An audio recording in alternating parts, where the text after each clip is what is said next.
Okay, guys, so today we're going to go ahead and we're actually going to finish yesterday's lesson. This is going to be the second half of it. I just wanted to, kind of like give you guys a slow start into this whole online learning process. So we're going to go ahead and continue with what we did yesterday, except that now we're going to go ahead and we are going to be doing what we did yesterday, but with variables. Okay, so we're gonna go ahead and we are going to convert the following problems from exponential form to radical form, but we are gonna do this, like I said, with variables. So example number 1, we are going to convert to radical form. Now, how do you know that you wanted to convert to radical form? Because when I give you the problem, you're going to have an exponent. So that means that you're going to have to undo it by converting it to radical form.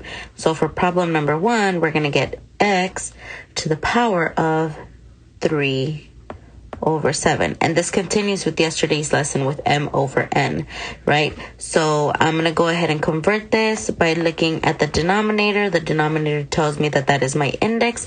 So I am going to have an index of 7 with the x being the value inside. And then that x is going to have a power of 3 because the 3 is my numerator. Now, you can also rewrite this in a different way where I can have the 7th root of x, put the whole thing in parentheses, and then raise the whole thing to the power of 3. Either of these two methods works because they both give you the same answer at the end of the day. Now I'm going to go ahead and I'm going to do another example with you guys. So let's say we're going to have x to the power of 5 over 2. So that means that I'm going to have an index of 2 because the 2 is my denominator. So I'm going to go ahead and put 2 as my index on the outside, with x being the value inside, all of this being raised to the power of 5. Or I can go ahead and have the index of 2 with x, okay? And then I'm going to go ahead and put parentheses, all of this raised to the power of 5. Now I have a question for you guys. This value of 2 right here, oops. Okay, this value of 2 right here, okay, do I have to put it there? No, right? So you can choose to put the 2 there or not, because a square root is just going to be a square root. You don't have to put a 2 there to know that it is. If I want it to be anything other than a square root, then yeah, I would go ahead and take it out. But in this situation, you don't need to put it if you don't want to. But if you do want to, you can go ahead and put it in there. It's going to be the same thing at the end of the day. Okay, so now let's go ahead and continue with problem number 3. So now I'm going to go ahead and switch this one up a little bit. One, I'm going to give you a different variable, but then I'm also going to just change it up a little bit. So now we're going to get y to the power of negative 7 over 2. So now I'm pretty sure you guys have noticed, but now I have a negative exponent right here. Okay, now don't freak out. Have we seen this before? Yes, we have. It is called a negative exponent property, where basically what happens is that the negative exponent, you just do the opposite reciprocal. It goes down to the bottom and then it just becomes positive. Okay, so that's something that we've seen before, so it's not new, so you guys shouldn't freak out with that. So basically what's going to happen here is that now I'm going to go ahead and have 1 over y to the power of 7 over 2. Okay, so just by flipping it and putting it in the bottom, it has now become positive. So now that's what I have. Now you may be wondering, well, where did that 1 here at the very top, where did this 1 come from? Well, whenever you have a whole number, right? So I can have 5. Okay, 5 is 5, or it can be 5 over 1, right? So any whole number just is always technically divisible by 1. So this y value right here has the same thing. It's technically also being divided by 1. So if I wanted to do the opposite reciprocal, I would just flip these two to go like that, and therefore now I get the answer right there. Now, you may be wondering, oh, is that it? No, because according to this, we want to find, or we want to convert these problems to radical form. Okay, so I want this to be in radical form. So I need to go ahead and convert this exponent into a radical, right, by looking at the numerator and the denominator.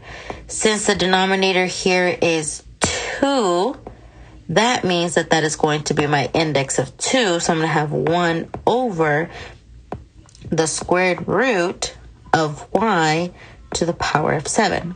Now you may be like, woohoo, I'm done. But not quite. We're going to go back to one of the previous lessons that we had before, going into spring break.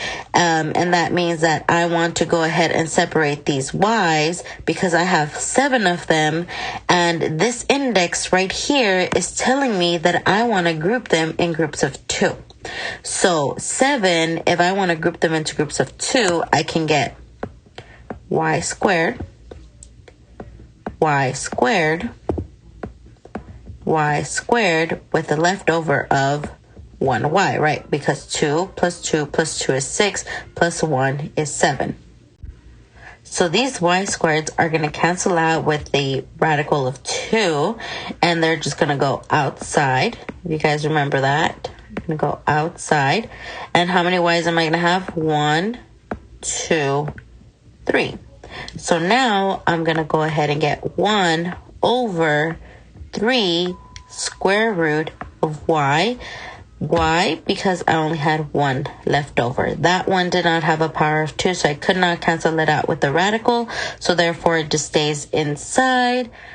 And this right here will be your final answer.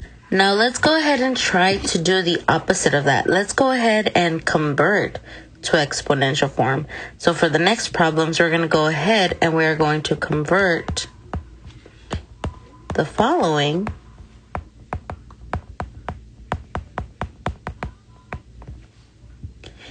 in exponential form. 2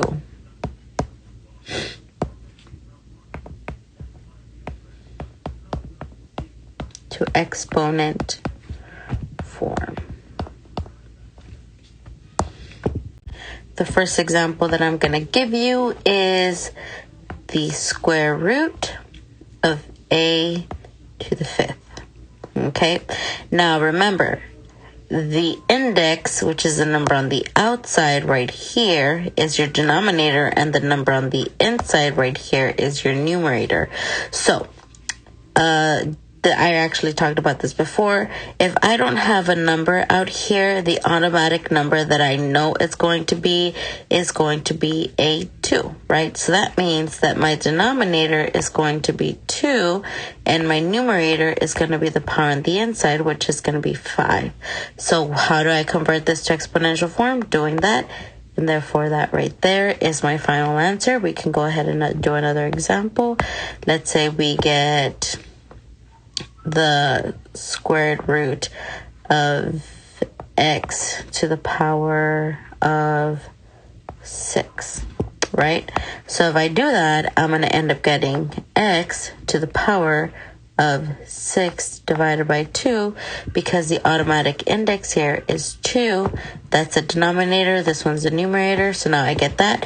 But if you look at this, I have 6 divided by 2. Well, what's 6 divided by 2?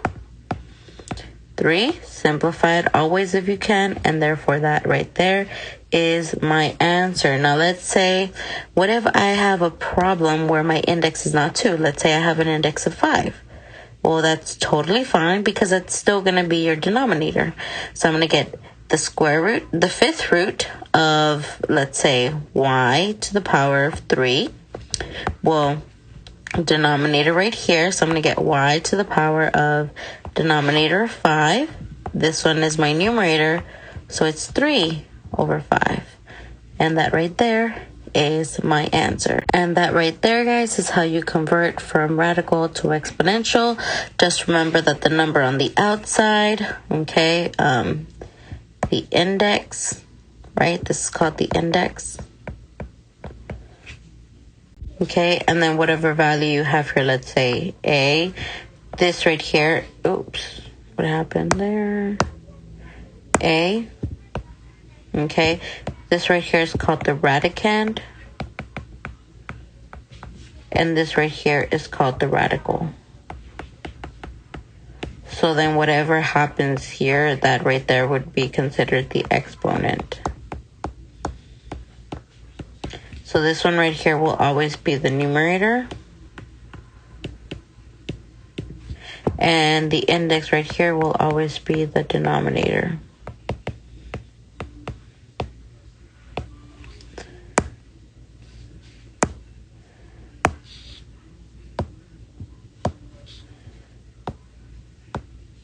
Okay. Okay, next one, we are going to be combining radical expressions.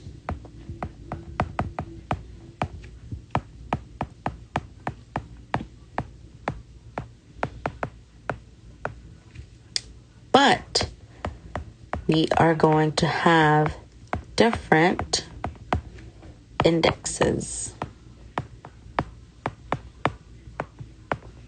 Okay, so you can go ahead and have something like this.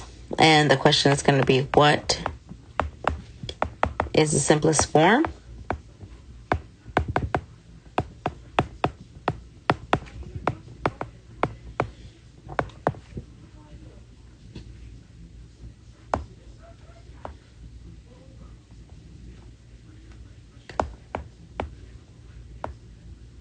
The fourth root of x cubed divided by the eighth root of x squared. Okay, so what we're gonna do here is, I can't really do anything when these expressions have different indexes. So because I can't really do anything when they're in radical form because they have different indexes, I'm going to go ahead and I'm actually going to convert them to exponential form, where remember the index is the denominator and the number on the inside is going to be the numerator. So I'm going to end up with x to the power of 3 divided by 4, and then x to the power of 2 over 8. Okay, so now that I have this fraction, I'm going to go ahead and I'm going to implement the division property for exponents, which basically tells me that whenever I am dividing exponents, I can actually subtract them. And we've actually talked about this before. You can have x to the power of 3 over 4 minus 2 over 8. Now, if you notice here, this right here has a denominator of 4. This one has a denominator of 8. So that means that this 8 can be divisible by 2. So I can either like reduce it, or you can actually multiply the 4 by 2. But I think it would make a lot more sense to reduce the 2/8 into 1/4. So I'm actually going to have x to the power of 3 over 4 minus 1/4, because 8 divided by 2 is 4 and 2 divided by 2 is 1. So therefore that right there works, and I can get 1/4. So now when I'm subtracting fractions, all I have to focus in on is the numerator and not the denominator, because the denominator stays the same. So I'm going to have x to the power of 3 minus 1 is 2 over 4. But 2 over 4, you can also reduce the fraction, right? Because 2 and 4 are both divisible by 2. So now I'm going to get x to the power of a half. But what is x to the power of a half? That is the square root of x. So now that right there is my answer. And so basically, guys, there's like literally an infinite number of examples and problems that I could give you, but basically you should just think of all of these problems as a puzzle, and you're going to be having to go back to a lot of properties that we've used in the past, implement them, and figure out a way to basically try to simplify an expression, because you saw it here. We started out with something big like this, but then my answer ended up something super duper small, as the square root of x. So I'm going to go ahead and just do one more problem, and then let's see, I'm going to give you guys your homework, and then you guys should be good to go. I will go ahead and, be available for questions, but just let me know. Okay, next problem, we're going to have parentheses, negative 8x square root of xy, all of this being raised to the power of 2/3. Now, the first thing that catches my eye here is that this is right here an exponent, yet here I have a radical. So what I want to do is that I actually want to convert this to a exponential form, just because I don't want to be mixing these right now. Maybe towards the final answer I can go ahead and try to convert something else, but this right here is going to get converted to exponential form. Now, I do see that both of these have an exponent of 1, so that means that my numerator here is going to be 1, and my denominator here is going to be 2. So I'm going to go ahead and do that real quick. I'm going to get negative 8x. Now, because both of these were under the same radical, I'm going to go ahead and put this in parentheses, xy. I'm not going to separate them, just going to keep them together. Like I said, the exponent here was 1, so I'm going to put 1 divided by 2, and then I need to put the final parentheses, which is this one right here, and then put all of this raised to the power of 2/3. So now that I have that here, I am not trying to solve for x or to figure out what the value of x here. I'm literally just trying to simplify. I am going to go ahead and I am going to use PEMDAS. Now, according to PEMDAS, it says that I have to start with parentheses. So seeing you go from the outside, work your way in, I'm going to go ahead and distribute this this 2/3 into this expression in here to all of the values. So now I'm going to get negative 8 to the power of 2/3, x to the power of 2/3, and the xy is going to be placed to the power of a half, but I'm going to go ahead and multiply that by 2/3 as well. So if I multiply a half times 2/3, you just multiply across. So now I'm going to get negative 8 2/3 x 2/3. 1 times 2 is going to be 2. 2 times 3 is going to be 6. Can I simplify 2 6? Yes. By what? 2, because 2 divided by 2 is 2, and 6 divided by 2 is 3. So I'm going to replace that with 1/3. Now here, this right here might be a little bit complicated for you guys, because you might be like, okay, well, what is negative 8 to the power of 2/3? Well, I don't know, but I can go ahead and try to convert it to radical form. And if I do that, then I'll get the third root of negative 8 squared. Now, can I do a negative here in this radical? Yes. Why? Because it's an odd number. It is not. So it's totally fine that that right there is a negative.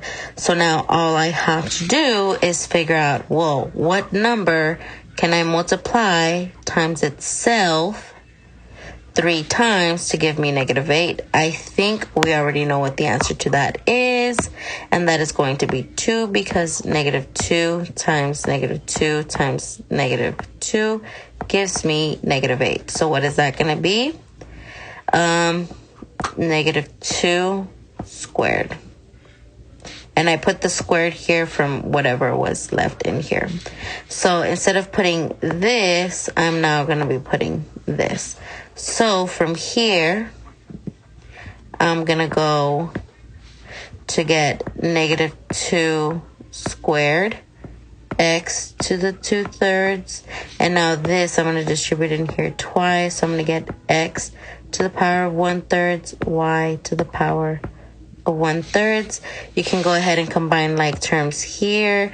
Now, when we're dividing, we subtract exponents, but when we're multiplying, we actually add the exponents.